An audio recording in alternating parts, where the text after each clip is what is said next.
Hey, this is Steve in Dallas, Texas. It's Wednesday morning, my friend, and you are listening to Light Talk.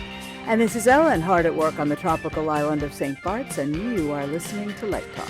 How does one work on the island of St. Bart's? It's very hard. This is Dennis coming to you from the peaceful North Shore of Long Island, and you have tuned in to Light Talk. And this is David back again, coming to you from the beautiful Belmont Shore neighborhood of Long Beach, California.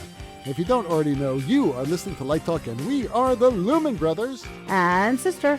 That's correct, Ellen. Welcome, everyone, to episode 483. And I want to thank my brothers and sisters for standing in for me. Last 2 weeks, I think I've been gone because lots been going on here in the Casa de Jacques residence. How is the surfing competition going? We don't have senior surfing competitions. We have senior peeing in the pool competitions, which is very good. Well, that'll just drive the octopus right out of the ocean. That's right. It adds with the whole flotation and ballast issues. But anyway, boy, what a great episode you guys had. That interview with David Grill last week. Oh, that was wonderful. Awesome. Yeah, he was great. That was really, really wonderful. He made it easy. Well, yeah. Good guests will do that. But boy, I thought the questions were great. And I thought if you haven't heard it, that's a terrific episode. Check it out. Matter of fact, check out our last 5 or 6 interviews. You know, the only thing he got a little testy about was he would neither confirm nor deny that as a lighting director for television that he owns a yacht also. That's right. I heard that. He would not go there. He also, if you noticed, really got very testy about the political questions and wouldn't answer all the political things, considering he's done about a half a dozen presidential conventions. That means he has a half dozen NDAs out there. That's true. And he also wants to stay away from the firing squads that are coming. But other than that, I found it interesting. He hadn't had a Broadway show in like 37 years. Or I like did that, too, right? David. That was something. That was kind of wild, you know. But he finally got one. That was awesome. So go and check it out if you haven't checked it out. That was episode 482, and we've had probably our most active month of downloads. I wonder if it was because of that excellent article in Live Design Online. Which one? A lot of them. The one last week. This one that said we were in our 10th year and Yeah. pushed everybody to our most recent episodes. I had all the links in there from all the recent interviews. And how about this big event in Washington, D.C., this big Trump event on the lawn? Boy, that's been having a lot of issues. You know, I bet now that Milli Vanilli is out, they could book us in to do our podcast 4th I of don't July think weekend. it was Milli Vanilli. I think it was Vanilla Ice. Oh, it was both. It was both. Judging from the attendance that we're seeing out there on the lawn, I think those artists made the right decision because who wants to play in front of 12 people? There's no place I'd rather be Right. than on that lawn in 108-degree temperatures and no shade And no anywhere. no generator. The generator died, and the Ferris wheel stopped working, and the ice cream melted. I think pieces of the stage are falling off. What is this for, by the way? I'm missing what this is. This is the Great American Fair in Washington. Oh, this weekend? Yeah, that no one's gone Well, to. it started the other day, and it was closed down because there's nobody, literally nobody there. Well, you can't bring your cooler, so you have to buy the $5 water. And there is no shade anywhere. The ice cream melted. The Ferris wheel stopped working. The generator died. No, it's pathetic. Not good production values. There are literally like 12 people there watching. Anyway, let's move on. Let's go ahead and do a show. We have a regular show for you today, and we're going to answer your questions. And I believe, Ellen, you have our first question of the day. I think I do. From Jackson in Alberta, which if anybody doesn't know is up there in Canada, north of the border. And he says that he is designing his first regional opera production. And he asks, how can I convince the director not to use follow spots on the lead singers? I think they ruin the ambiance and overall lighting design. Well, David, as our resident opera lighting designer, what do you think? I thought the same thing, too, when I was a young opera designer. And then I understood what opera's all about. And because this goes all the way back in history. First of all, the one rule, number one rule of opera is primarily singing. That's the most important thing, is the voice and the singing. Absolutely. And everything works around the voice, the music. And with that, the orchestra, and with that, the stage design. And when I say stage design, a lot of really good opera stage designers actually create some sort of a sound shell as part of the set.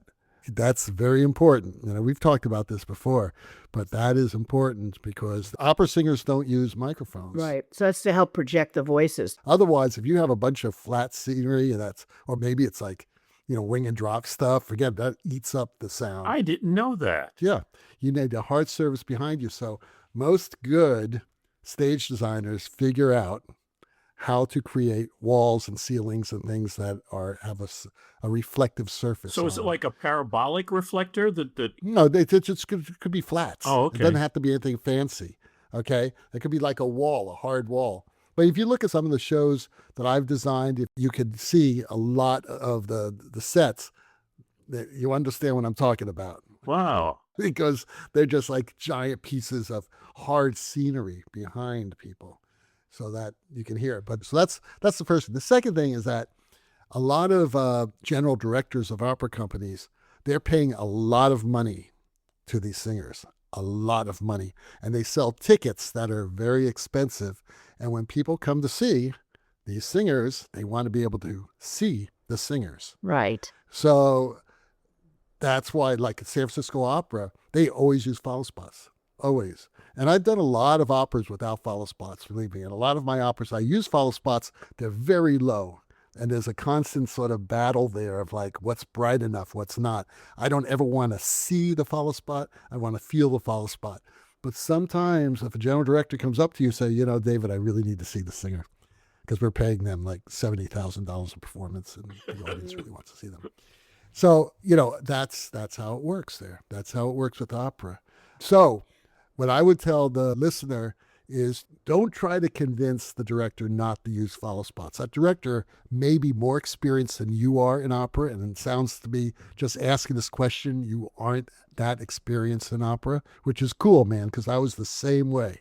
I was absolutely the same way. Use follow spots, but just use them gently. And use them like a nice soft, like an R119 or whatever you're using for diffusion, right? And head and waist, and just just live with it and balance everything out. Very strong key lighting. That does a lot to make that atmosphere look great, even with a follow spot on someone. So you're going to put some diffusion in it. What about color? Well, you want to make sure that you have an attractive color that's going to pull out the skin tones and also pull out the costume. Right. Because the costume is probably worth about $20,000 itself, so right, you want to see that you got to too. make sure you want to see that. And usually you'll use at least 3 follow spots, sometimes 4, depending on how the opera is composed. How many singers are involved and how many, and are they all on stage at one time? A good rule of thumb is 4 from the front. I think also sometimes you'll be using 2 follow spots on one person. I mean, that's a trick I've done a lot in musicals where, like you were saying with the costume, you might have a steel blue follow spot color on the whole body of the person, but then maybe a very, very, very light pink that just does the face to burn the blue out and have the costume separate from the face. But the important thing is the softness. I love follow spots. I use them all the time. You definitely want to be subtle. And then when the director or someone comes up to you, usually it's the director, usually the general director will tell the director, I really need to see the singers more. Then the director will say, hey, so-and-so wants it. Then you just pull them up. You just pull them up in intensity. It's okay. Yeah, we work for each other here. You know what I mean?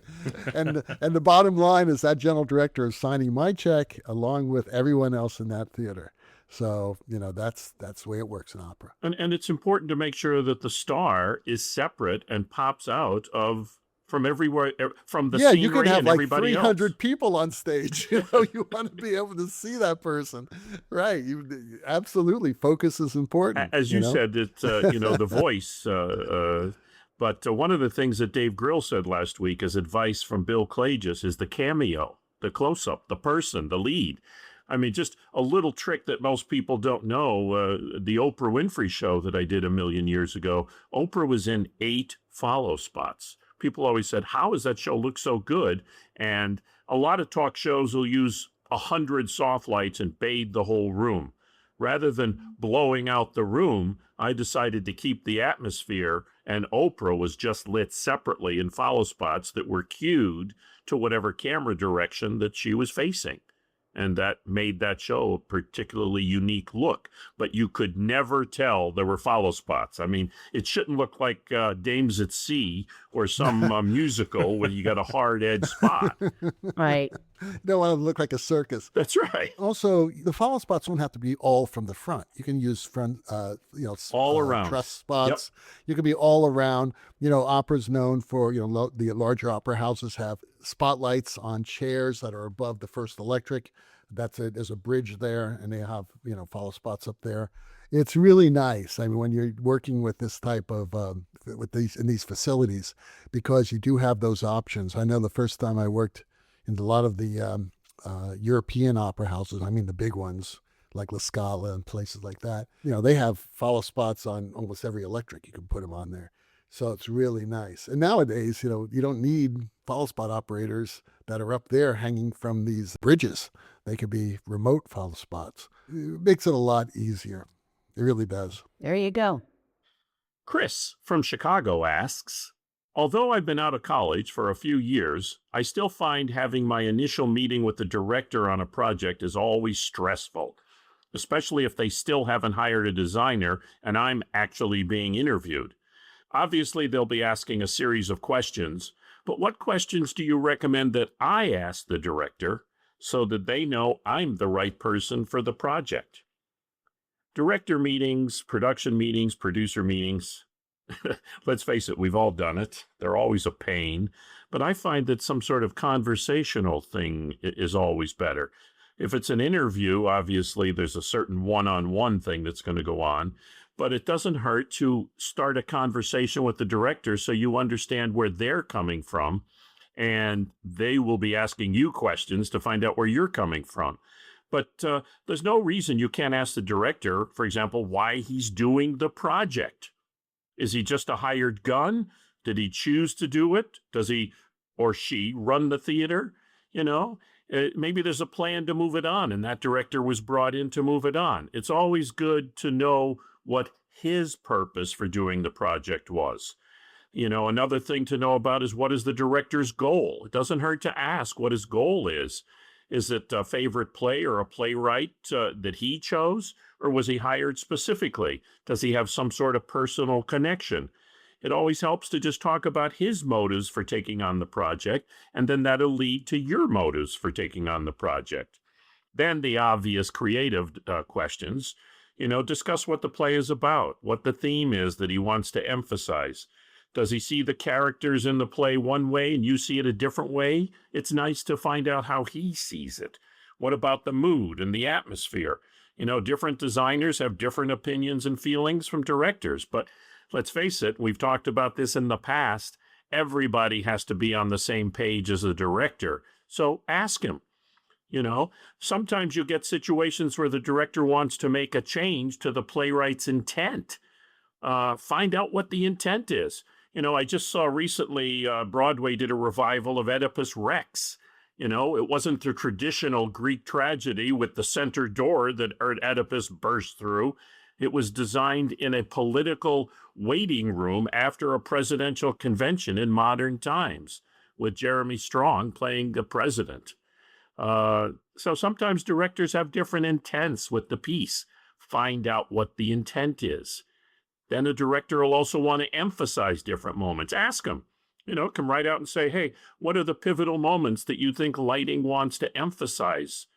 And then, you can help set the pace, because let's face it, a drama is going to have a different pace than a comedy, and the pace can be increased or decreased with the lighting.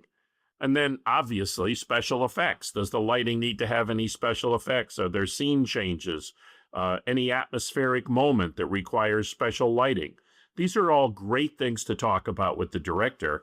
One of the main things in television land that I usually deal with, because usually directors are also controlling the budget, which isn't always the case in theater, but budget. How much money? Come right out. Don't be afraid to ask about what the parameters are in terms of budget and schedule.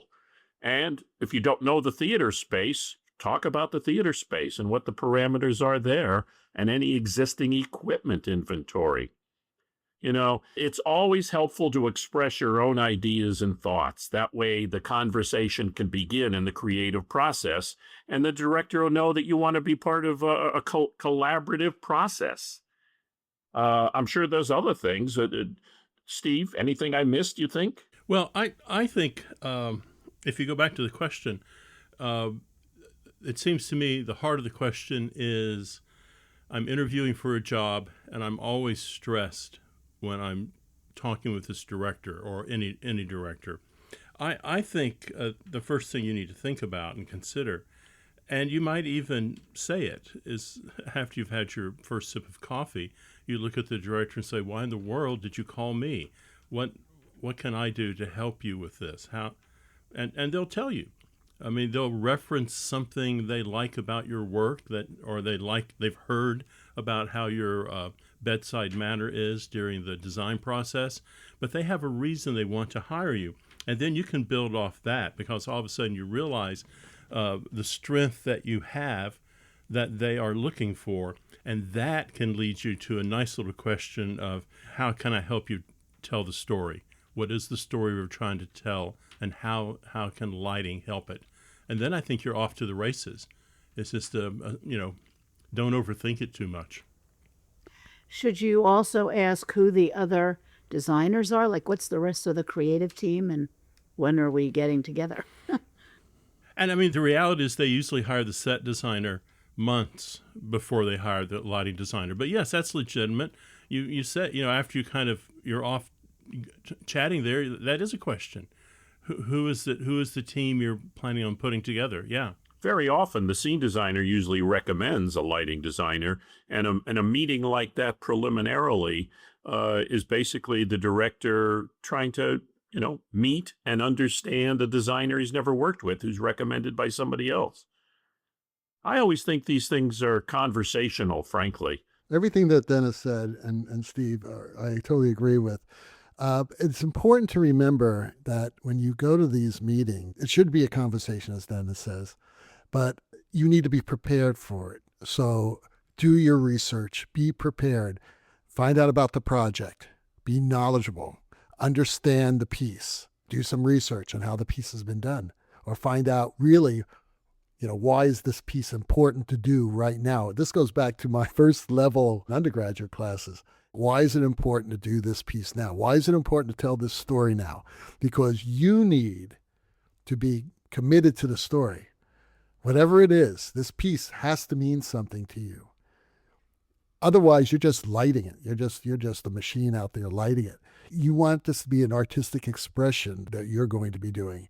And chances are that the director, they're choosing you for a reason, because they maybe know your work, or they like what you've done, or whatever. They just want to feel you out. So if you come in with a very strong point of view about this particular story and tell that director why you are excited about telling this story, then they're going to either be completely turned on by it, because they are good directors who are looking for fellow storytellers that they can work with as a team, as a collaborative team, or they're jerk directors who just want someone to take their commands, which in that case, they should just get a damn AI light board.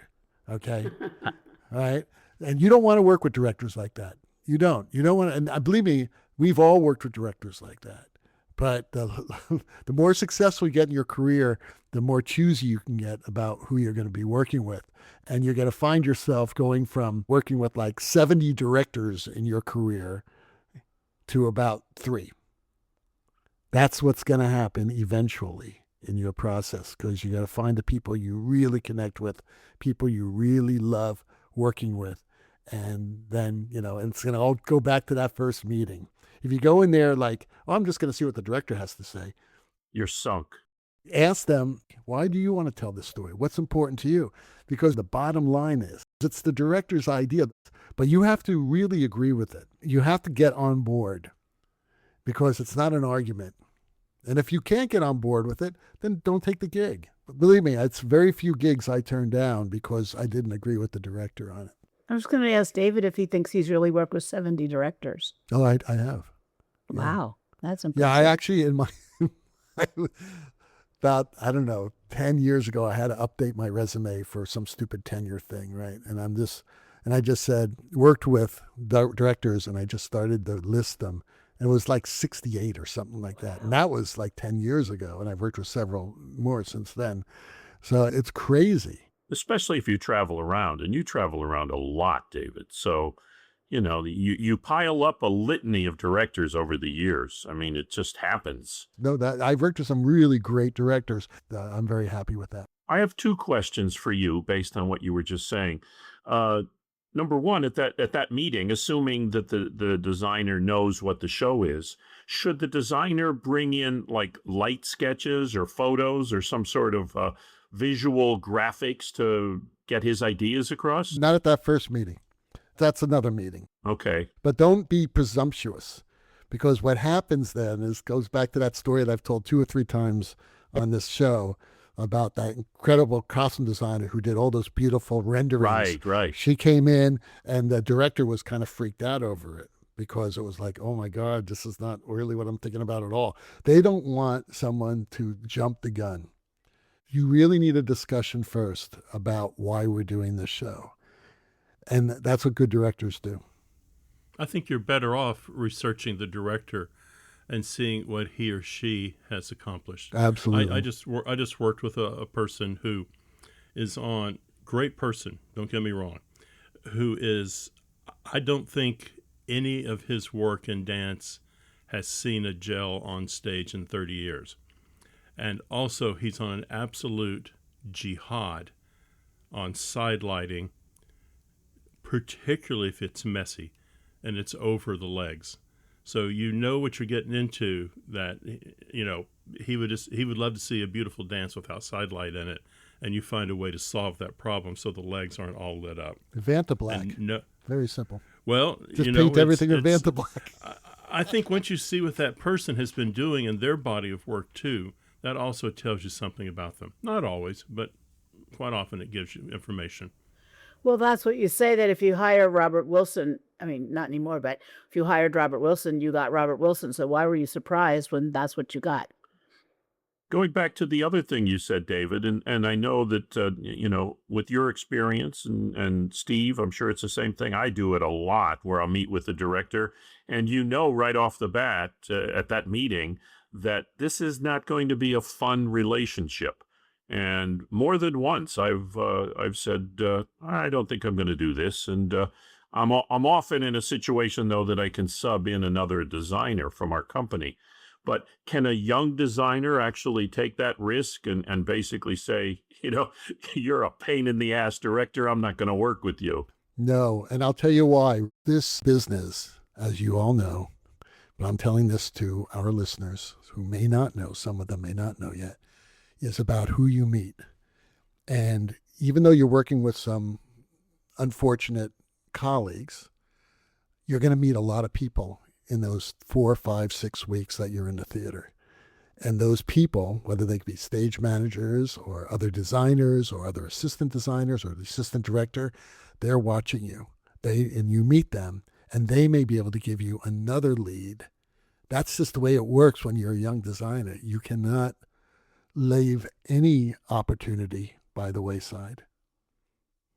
It's also finishing school. I mean, if you're making your first regional opera, so he didn't say civic, he didn't say university, first regional opera. So that can mean a lot of different things. We're going to assume it is a decent regional opera. So that means it's his first step to move up the ladder a little bit. And all of a sudden there's going to be a director or a set designer who's going to push back a little bit. They're going to want certain things done. They're going to ask for, I had a costume designer walk up to me once and put a pair of sunglasses over me while I was lighting a show. And she leaned down and whispered, and it said, "Isn't that better?" Oh, dear. Well, no, but she had a point. I mean, I was looking at some of the costumes, and the costumes did look better with the sunglasses on. So I can't just give sunglasses to everybody in the audience. Now, she could have walked up and said, "Hey, jerk face." But, it was just a very nice, like, look at this. See how nice they can look? So what'd you do? I thought about gel color. I thought about balancing. I got her at the tech table and said, "What do you think about this? What do you think about this? Is this acceptable?" And it was as David says, it was a lifelong relationship. That was very different. So it's the same relationship. My first big show with Ming did something. He had some goofy piece of scenery on stage, and I said, "Gee, this is going to be a problem to light." And he went, "Not a problem for me, problem for you." And on that note, and problems are meant to be solved. Right, and he had that's some funny. solutions in the back of his head about it. you have the next question, David. That's right, I do. Roberta from Tucson asks, what is the most overused lighting cue or effect used in concert lighting? What really makes you groan and roll your eyes when you see it? It's funny that you mention this because the other night, Lori and I saw a concert. It was a terrific concert, by the way. I'm not going to mention who it was. And the lighting was a little lackluster, I must say. And I'll tell you why. Not because it was a poor design, because it wasn't. The designer actually did a very good job. But because this designer used one of my least favorite techniques. Just to tell you, and we've seen this before from some smaller tours and tours that are going into venues that don't exactly have a lot of equipment there, and they don't have a background, they don't have a video screen in the back or things like that. So usually the designer has to put something there. And in this case, it was on black velour. And it's not that the designer used this technique, but it's because he used it over and over again. And that is when you take like 4 or 5 moving lights, you point them at the back wall, you throw a gobo at them, and you start spinning them. And they would just rotate and rotate and rotate and rotate and slow down and speed up, change, prism goes in. It just, Lori and I both have seen this in a lot of concerts that are done on, not the biggest budgets. And it's so annoying. I hate rotating gobos. That's a big problem. Okay? That's the first thing I don't like. I call them spinning gobos on back walls, okay? Strobe lights. I think people overuse strobe lights. It makes me cringe when I get a big strobe light going for no apparent reason. I think when people use strobes or audience blasters for effect, like boom, for a button or something like that in the music or something powerful in the music, that's exciting. But to just go ahead and blast the audience and the band with strobes is another crazy, crazy thing. I don't know. And I'm going back to my early Verilight training days, the flyaway. How many times have you seen flyaways happen when they go, the lights come up? Every single time. Oh my God, please, enough of the flyaway. Sometimes it works, okay? But it's just so old now, and it's so passé. So those are my big things here. How about you guys? Well, let me just say that I saw 2 concerts this week. I didn't go to all of them, but 3 nights of Rush in Dallas. Okay. Best damn lighting designer on the planet. And then I saw someone else. And sadly, he didn't like that concert. I agree. The Gobo-Wheel of Death. You see these 20 gobos Why? do everything they can possibly do. And then you see them do it again in different colors while the color does that. The thing that bugs me a lot, audience blinders, a sloppy chase, and it's not exactly a lighting cue or an effect, but it really bothers me a lot. And that's when all the lights are doing something, and then half of them stop doing it, but they're still moving. They're still moving in the black. That really bothers me. It also bothers me on that flyaway when the beams go up through the truss and up to the ceiling and through the speakers, and Fred the stagehand up there. I mean, they with the don't fire fade out extinguisher. before they hit the truss work. right? Oh man, sloppy lights on the truss. Unless that is your theme for the evening. Oh man, you can do a lot by just cleaning up what your stuff looks like.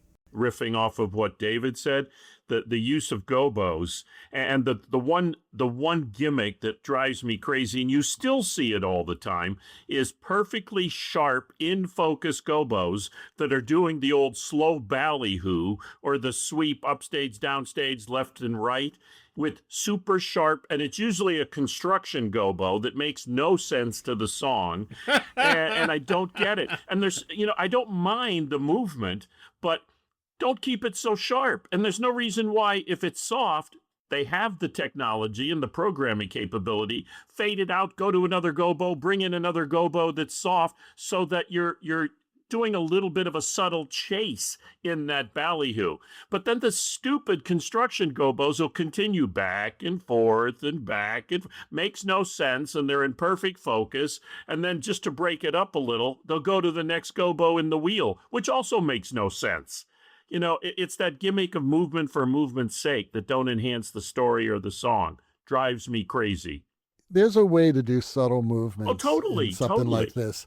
And, you could throw a prism, a slow rotating prism, and you could have some sort of a focus chase that goes between the prism and the gobo, and have the speed they're counteracting. Yep, and yep. It's a much more amorphous look, instead of like, okay, here's a tree gobo, and now it's spinning. And now we're gonna have four of them going and they're spinning the same direction. Okay, now I'm gonna shake it up. I'm gonna spin two of them this way and the other one counterclockwise. Oh no. Okay, so now, just zoom them out and zoom them in, or do something. Well, give a reason for it too. How many times have you seen the stupid tree branch gobos, and then right next to it is the construction gobo? Makes no sense. A few years ago, I saw a band, a metal band, and their first song had a strobe chase in it, and that thing was stunning. It was stunning. By the time we had gotten to song 12, I bet I saw that chase at least 6 more times. It was good the first time, mildly interesting the second. By the time we got to the third, it was, you've run out of ideas, darling. I'm sorry. I'm sure the Rush lighting designer is absolutely terrific. Do you want to not mention his name, Steve, for a reason? I don't know who it was. Oh, it's Howard Ungerleider, and he's brilliant. And Chris Carota's brilliant. There are a lot of great, brilliant lighting designs out there. And even young lighting designers who are just getting in, it's brilliant. Just don't become predictable. That's what I say. Well, the other thing I think is bad overuse of color at a lot of concerts. You don't need it. One time at an Eagles concert, I think the last song was Don Henley singing Desperado in one cone of white light.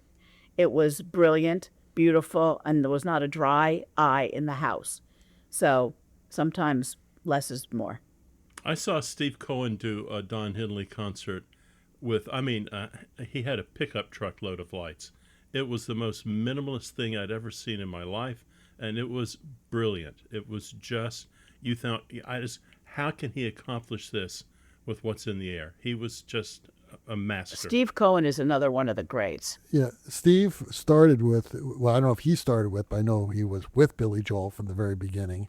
And that's back in the 70s. And I've seen just about every one of his tours with Billy Joel. And the lighting has always been spectacular and tasteful and I'm going to say arty. I hate using that word, but artistic is the word. He is an artist, and as these other people we've talked about, we interviewed Mark Brickman, and the stories. And if you haven't heard that interview, go back and listen to episode 258. So check it out. Also, we interviewed John Featherstone. Yeah, John too. Featherstone, who's worked for the Hans Zimmer concerts. I think they're out again now. Is phenomenal. I would love to see that. Yeah. Hans Zimmer is amazing. But hold on a second. We just got a brand new PSA in from our attorney Snoot. Here it is. Now for a public service announcement by me, Snoot. David is worried about hurting any fragile artist feelings, but I'm not. The next loser who subjects me to spinning gobos is going to have to answer to me, and I just may shove that spinning gobo right up his... Okay, thanks, Snoot. But hey, you know what time it is? No, what time? It's time for our sponsor. Oh, you're listening to Light Talk with the Lumen Brothers, and today's Light Talk is sponsored by... A public service announcement from No More 10 out of 12s. Suggestions for your first day as a rock and roll stagehand. Your first day as a stagehand on a rock and roll show will be busy, physical, fast-paced, and just confusing enough to make you question your life choices. It is here you will work and learn from experienced men and women, veterans of the road, men and women who have names like Mississippi, Roach, and Catfish. And if you're lucky, by the end of the day, your new name will not be, "Hey, asshole." Step 1, arrive early. Arrive at least 20 minutes early, not because it's the responsible thing to do. No, you will need 10 minutes to find the stage door, then another 10 minutes to move your car you parked in the truck lane. Step 2, dress the part. Wear black. The goal is to become invisible. If the audience notices you, you have done something spectacular or something spectacularly wrong. Step 3, bring the essentials: gloves, flashlight, hearing protection, Sharpie, multi-tool, and the quiet confidence of someone who earned a C+ in Technical Theater 101. Step 4, learn the language. If someone says, "Grab the feeder from upstage," don't panic. Just follow the people who look like they know where they're going and what they're doing. If someone yells, "Heads," congratulations, you're now playing the duck first, ask questions later game. Really, you only need to know 3 commands. Copy that. Standing by and go. Those 3 phrases run about 90% of live entertainment. Step 5, the zen and the art of road cases. Every road case has 1 bad wheel. The one with 4 good wheels belong to another department. If someone says, "It's just a short push," prepare for a 1/4-mile trek through catering, around the arena, and to a freight elevator that's somehow always on another floor, accessible only by steps. Step 6, cables have trust issues. Every cable's life goal is to become a knot the moment you turn your back. Wrap an audio cable around your elbow, and somehow the audio tech will feel a disturbance in the force. Never unplug anything unless someone tells you to, especially if that anything is blinking. Step 7, during the show, never stand in front of the pyro. Step 8, the loadout. Everything that rolled in this morning suddenly refuses to fit back into the truck. Never 360 a box. You will discover muscles you never knew existed and immediately regret meeting them. And finally, a few additional tips. Gaffer tape fixes almost everything. The rest requires zip ties. Never leave your gloves on a road box. That case is already halfway to the next city. The forklift driver is your best friend. Don't give him a reason to remember your name. The person quietly sweeping the stage probably knows more than you do. Just remember, at the end of the day, you can sleep well knowing the band gets applause, lighting gets compliments, audio gets complaints, video gets blamed for everything, and stagehands, well, they get cold pizza if the universe is feeling generous. This has been a public service announcement from No More 10 out of 12s. And what a wonderful public service announcement that followed a question about rock and roll concert lighting. It's like we planned it that way. Almost. Do you remember that, Dennis, when you were 18 and someone yelled, "Hey, asshole," and you went, "Coming"? You mean 14 people turned around and said, "Coming"? That's right. 14 people came around. Right. There you go. Everyone said, "What are you calling me?" Yeah, right. So, Steve, I think you have the last question of the day. Chip in Knoxville asks, how do you stay focused at tech when the director keeps changing his mind? I can't keep up with all the new ideas coming my way. I start to panic and shut down. Well, welcome to the jungle. I mean, if you're a lighting designer, you are the last man or woman. You're it. You are pulling together the set designer, the costume designer's ideas. You're pulling together the last minute blocking changes, the actors who can't find their space. I mean, the reality of this is that the director is never going to walk up to the set designer and say, hey, can we move the fireplace stage left?